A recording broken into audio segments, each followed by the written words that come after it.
Hey Bernice, where are we heading this morning? We are in Causeway Bay in a shopping mall called Times Square, and we're here to get some bubble tea. You interested? No, I haven't had it in a long time. I remember it's very sweet, but let's give it a go. There's Chizo tea. Taiwanese bubble tea is a drink of perfectly mixed tea, milk, syrup, tapioca pearls and toppings. Oreo boba. Yeah, Oreo boba. Well, there's matcha Thanks boba. to the chewy pearls, it's actually a drink you can eat, and it's been sweeping around the world. Within a 500-metre radius, or around half a mile of where we are in Hong Kong, we can count about a dozen bubble tea stores. Depending on what time you go, you'll have to be prepared to wait. Lines of customers wanting to get their hands on the highly caffeinated drink can stretch a far distance. I'm willing to wait for my bubble tea for an hour. Are you a fan of bubble tea? Maybe not as big as him, but he's not alone when it comes to being addicted to the drink. So we're going to find out why this drink is so popular by digging into how it was created. So when she come back, she just bought a bag of Fenyuan and then add into the milk tea and then create bubble tea. We speak to a big fan of the drink who actually had bubble tea on his wedding day. Rather than champagne, which doesn't mean too much to us. And some bigger fans who later started their own bubble tea business, hoping to bring this drink from the Asian community to the American mainstream. All we're saying is, hey, milk tea, first of all, is European, it's British. And the tapioca, it's like a gummy bear, which every American has had. Why can't you just put the two together? And finally, to find out why bubble tea has become such a huge hit in North America, we speak to a sociologist. So I see bubble tea as a small symptom of a very large transformation, which is the rise of China as a major economic and a cultural power. This is Eat, Drink Asia. I'm Alkira Ryan-Frank. And I'm Bernice Chan. Stay with us.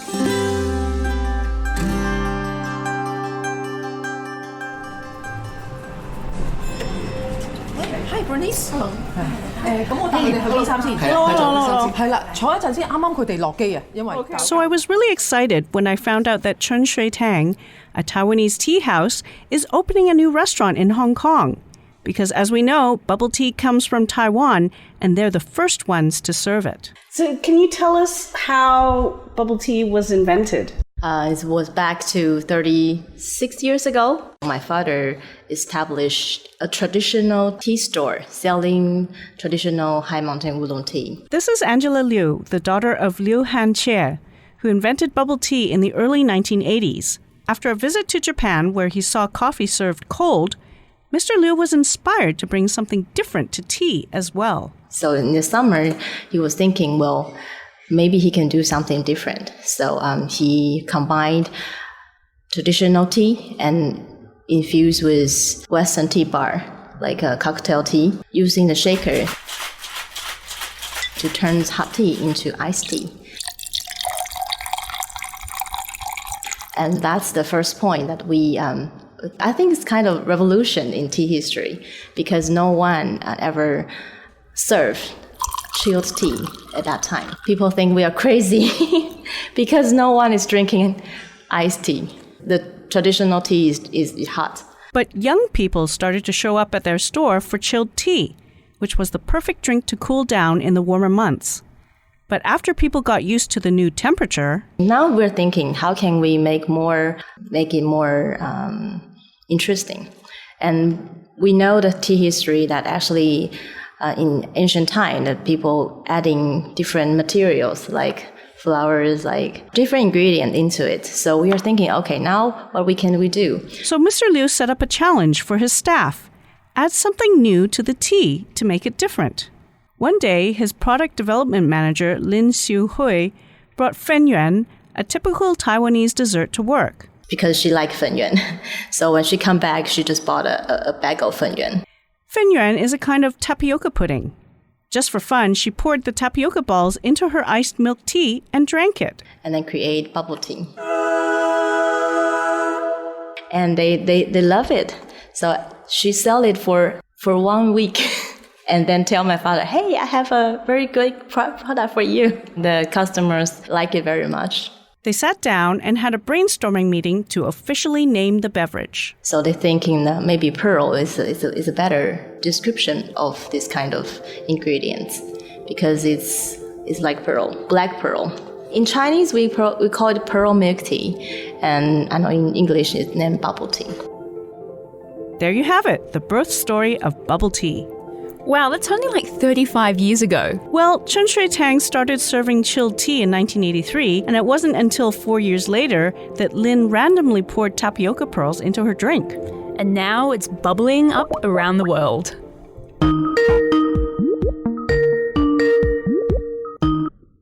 Hello, can you hear me all right?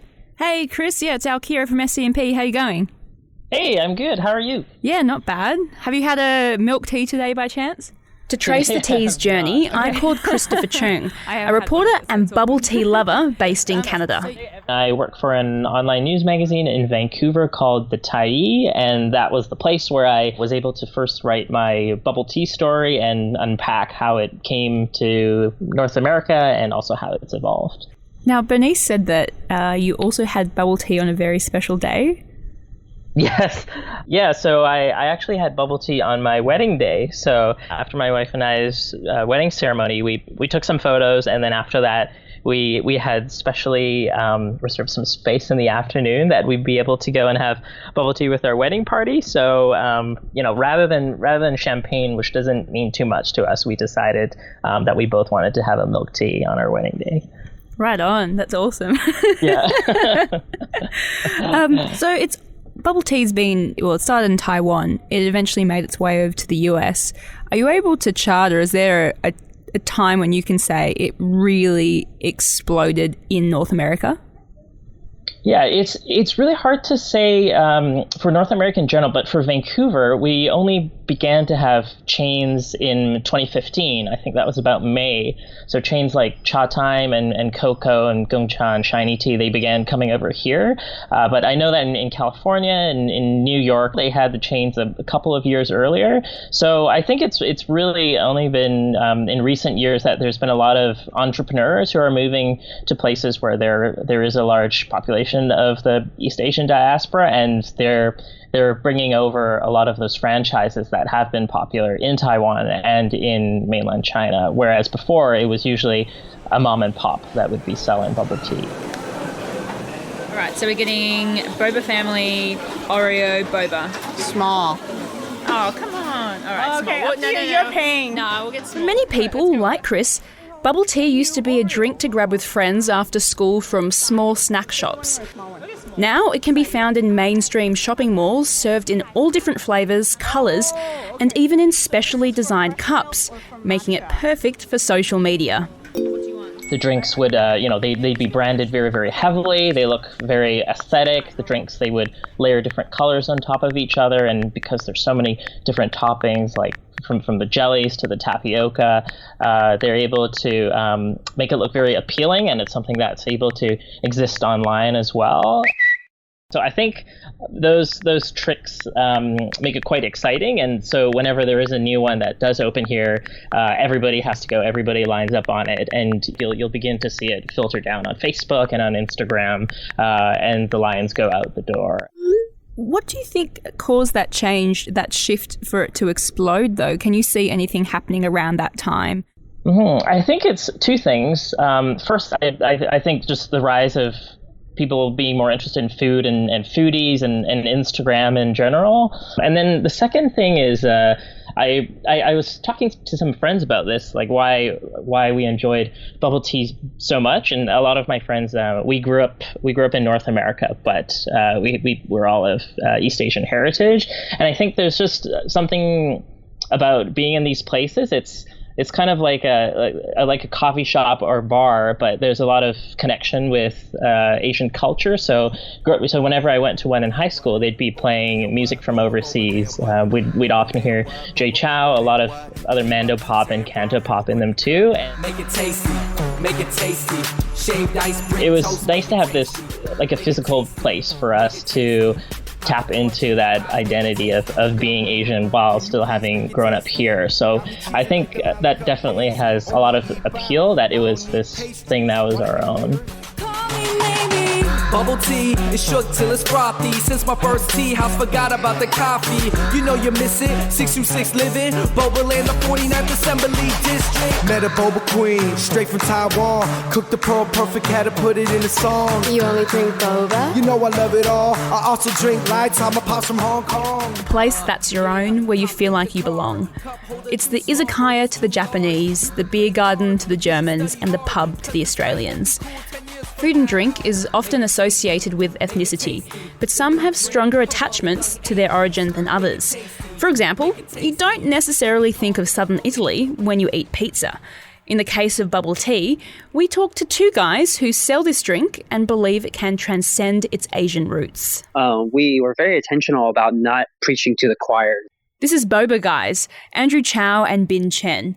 If you live in the San Francisco or New York area, you've probably heard of them. Andrew and Bin started a bubble tea pop-up in 2011. Now they're one of the largest bubble tea chain stores in the US, with 15 outlets, each selling around 1,000 cups of bubble tea every day. We knew that we could get easy customers if we were like in Chinatown or a very like predominantly Asian community. But if we were in the Mission District, which is, if you don't know, it's like kind of a more hipster, hip, like younger area, we could be reaching a lot of people that were foodies and knew the current trends. So we knew if we could reach them, then it could probably reach a bigger audience. And so we were very intentional about where we started. And so how do you go from two guys that just like to drink bubble tea to actually creating one of the biggest bubble tea shops in America? That's the question we ask ourselves. So high level, Ben and I always thought we were maybe going to do a boba shop or startup together. We worked at the same company. We had always gotten along and we had a very similar palate. One day we were just looking at like boba and we're like, why don't we do something with boba? And then it eventually became like an idea. And then we said, why don't we do it like a pop-up? We had a friend in the same neighborhood that did a very famous pop-up called Mission Chinese. And so the first time we did it, we were like, oh, we'll make 200 drinks. We'll see whatever we have left over. We just bring it home and we'll drink it ourselves. And we sold all 200. And I remember the first day we were really, really lucky. And then we were both working full-time jobs for 3.5 years until it just got so crazy that we were looking at each other and we're like, man, we're getting beat. All our friends were saying we look tired. We're like, we got to do this either full-time or we just shut it down. And we obviously decided to quit our jobs and do it full-time. And then from there, I think it's been a wild ride that we just never really thought would happen. Were you guys kind of one of the first bubble tea shops to I guess, to push it into mainstream and out of Chinatown and across America? We haven't really figured it out. I don't think we'll ever figure it out. But what we did know was, I don't know if you listen to music, but Ben and I, we always talk about, we were big fans of art and culture and music. And we knew it's like a remix or like a mashup where you take something old and you make it new. And you're like, why did James Brown sound so dated? But if you remix them and you added certain things, you could bring them back to life. Or why is something a classic and it stays the way it is? What makes that the sound of the 70s and not the sound of the 90s? And I think drinks are very similar.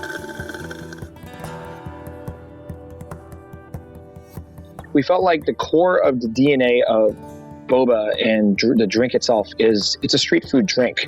You know, if you go to like a food hall or a street food market in China or in Taiwan or in Asia, you'll see half of the stalls are drink stalls. They're beverages. Yet in America, if you go to like out here, it's called Off the Grid or Smorgasburg and all these like food truck destinations, none of them are ever drinks. Nobody really has a strong drink culture here.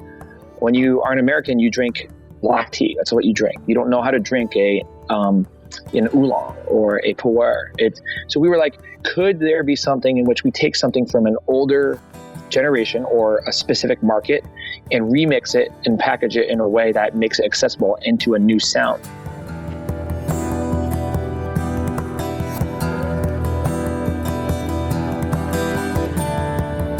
So I've read online that Boba Guys has been described as bubble tea for white people. What do you think of that categorization then? Go for it, Andrew. Get them. Yeah. I'm a little more of the outspoken one of us two, if you can't tell already. And so in the first 3 years, here's what really has happened. In the first 3 years of Boba Guys, we started in 2011. 2011 to 2014, I can't tell you how many times I felt like people said that direct line to us. They would either mutter it to us, or they put on a review, or they would say, and if you know your Cantonese or Mandarin, they're like, oh, this is like boba for guailos. Like they're just, the people who usually said that were like Asian people. They're like, it's boba for white people, and you're not doing real traditional boba. You're bastardizing the culture. It's diet culture. It's kind of what we heard. I heard that so much. And Ben and I were just like, well, we just got to do our own thing. Nobody says that about Chipotle. Nobody says Chipotle isn't real Mexican. It's just its own category. It's Tex-Mex. But now that we're, I would say, in the mainstream and crossed over, it's actually the opposite. I would say now it's not. People are like, wow, you guys are like a Trojan horse for culture. You guys are through Boba Guys, you're able to teach Americans a lot about culture.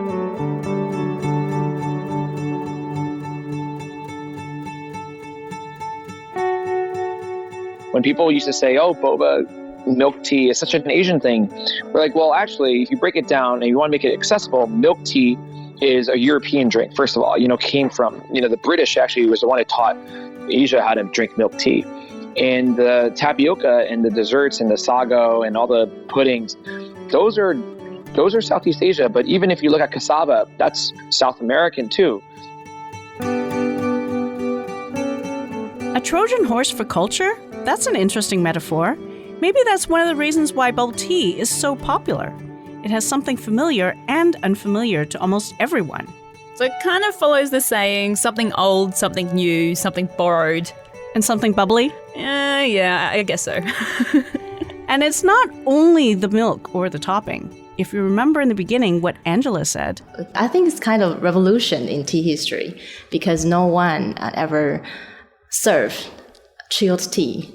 What is very interesting is the temperature. It is very modern and I would say very Western to have developed a taste for coldness. This is sociologist Krishnendu Ray. I'm an associate professor and chair of the Department of Nutrition and Food Studies at NYU.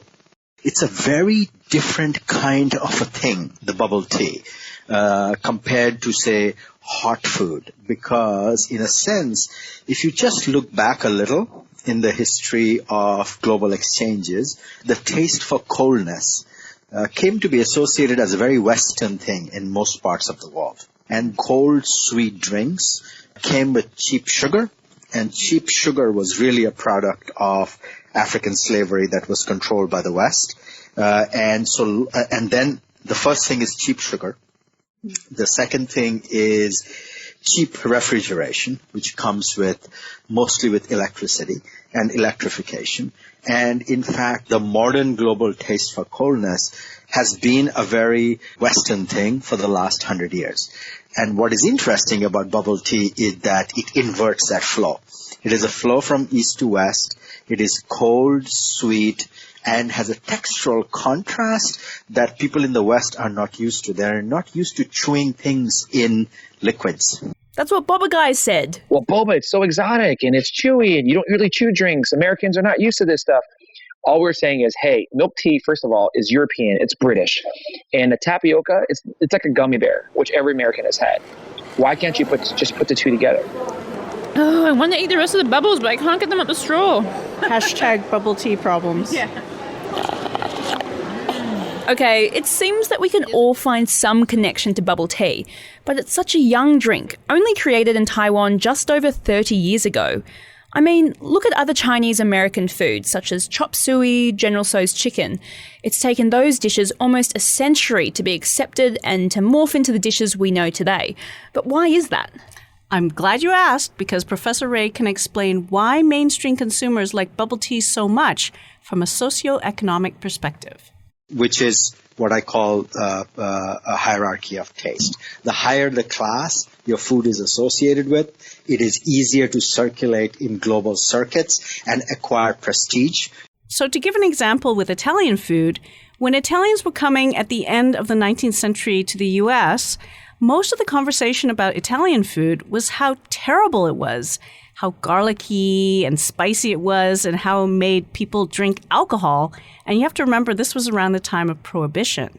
And then Italian immigrants started climbing up the social ladder, and we started to see a large number of interesting and expensive Italian restaurants in the 1980s. The big difference between chop suey and bubble tea is chop suey comes in as kind of a working class improvisation of Chinese immigrants in the West, especially in the US. While bubble tea is coming in through a totally different class structure, and the structure is the professional class, the educated class. That's why it is easier for it to acquire kind of a cachet, while for the longest time, Chinese food, and even now, Chinese food in the West is mostly treated as cheap food rather than as prestigious food. And that's going to change, I think, and that's going to change quite substantially in the next 20 years. As the Chinese economy keeps growing, the out-migration of poor Chinese is going to eventually totally dry up. Happened exactly with the Irish, happened with the Germans, happened with the British, happened with the Italians, happened with the Greeks, and is now happening with the Chinese. But you're basing this on the popularity of bubble tea. As you can tell, I was very skeptical. Yeah, so that's like, it's kind of in one instance, if you can see the world in a grain of sand. I would say this whole phase starts in the 80s with Japanese food and moves on to Korean food and now a Chinese drink and then Chinese food. So anything that has prestige in the East now acquires prestige in the West. By the way, that used to be true during, say, think about the Silk Road, think about silk and tea and opium and spices. That was, say, 1500 to 1800. But in the 1900s, in the 19th century and the 20th century, it was almost like everything Western had a very high prestige globally, and we are beginning to see the reversal of that tide of fashion, of prestige flowing from east to west. And bubble tea is one almost like a trivial drink, which is symptomatic of the rise of East Asia and the Pacific world.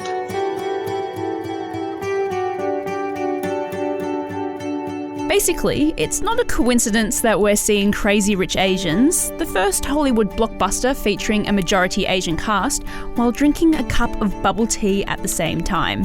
What's exciting is that mostly Americans in the rest of the world are discovering all these things from our childhood, like boba or Chinese food or Thai food, or all these things that have been delicious for us and we grew up with are now becoming more mainstream. So these are the boba guys again. You're seeing all new takes on kind of old things that we've experienced growing up. But you're also seeing more representation across the board, not just in food. And like with Crazy Rich Asians, we're in a really interesting time in our lives where you're seeing people that look like us and sound like us and grew up like us are starting to be represented in all categories, not just in engineering or not just in what else are Asians known for? Kung Fu. Yeah, Kung Fu. Yeah, and in the tech world. And so I think that's what's really exciting. I mean, it's cool to be Asian.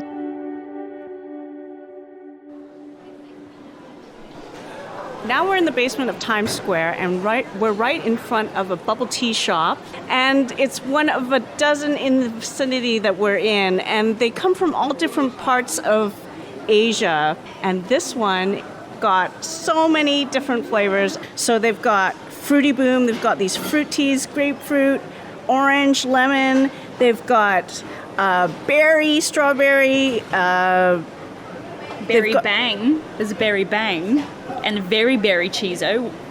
Cheezo though. There seems to be cheese on a lot of these drinks. It's come a long way since the founder of Chung Tang came up with his idea of tapioca balls thrown into milk tea. Yeah, it's so different, but I think it's also much more high in calories now compared to when he made it with just milk and boba. But with so many bubble tea shops opening in recent times, is bubble tea's bubble gonna burst? Are we in a bubble tea, boba, bubble, BBBB. What people are not selling is a physical product anymore. They're selling not coffee. They're selling a culture. Is something a fad, or is it going to, in some ways, establish itself? So we saw sushi emerge like that in the 1980s. It reached its peak, and now it is almost flattening out, but it has become ubiquitous part of American culture. Some things have durability like that. And if you think about sushi, which is, of course, coming from the Japanese, who would have thought that Americans would be eating so much sushi up? So the Sidney Mintz, anthropologist who wrote an amazing book on sweetness and power, in fact, he used to say people are very conservative. People are very resistant to changing their food habits until they change their mind. Bobaland what? Bobaland what? Bobaland what? Bobaland what? Came up to 10 run from a quickly cup. So now that we've learned so much about bubble tea, how has that changed your perception of the drink? I think it's really special. I don't think I had an opinion about the drink before. I knew it was sweet, I knew it was highly caffeinated, and I knew there's always long lines for it. But now there's a cultural heritage element to it. And it's amazing how this is a modern immigrant food story. What about for you? I found it interesting to hear about how it was created. It was kind of by accident. And how it has, come about and become so popular. And best of all, we got to drink some bubble tea for it. It is a dessert. It's delicious. I can see why people are lining up for it. From a quickly cup, make it tasty, make it tasty. Shaved ice, brick toast, make it tasty. That's the end of our episode. If you're craving a bubble tea now, Bernice and I have clearly done our job. Yay! The Eat Drink Asia podcast is produced by Yang Yang and Jared Watt.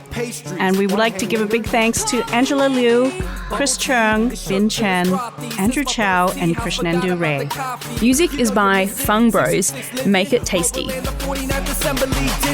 And if you want to see photos from Chris Chung's wedding, where he's drinking some bubble tea with his wedding party, head to scmp.com. We've written a story to go along with our bubble tea podcast, and you can see photos and hear more from our interviewees. And if you have any ideas for Eat Drink Asia, please tweet us at Beijing Calling and at Alkira Reinfrank. Happy eating!